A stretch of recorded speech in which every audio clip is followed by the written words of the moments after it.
Hi everyone, in front of me I've got TCL 408 and let me share with you how to allow unknown sources on this device.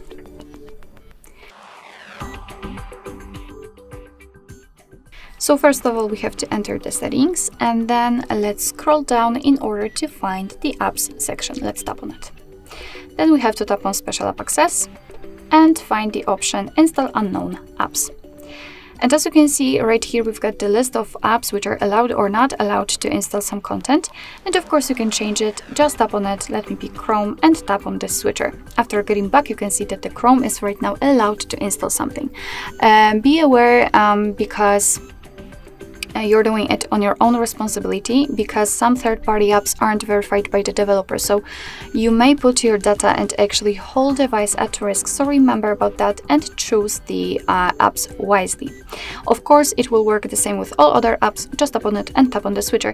And the same situation if you want to remove previously granted permissions. Just tap on it, tap on the switcher. And after getting back, you can see that the Chrome is right now not allowed to install anything. Alright, so that will be all. Thank you so much for watching. I hope that this video was helpful, and if it was, please hit the subscribe button and leave the thumbs up.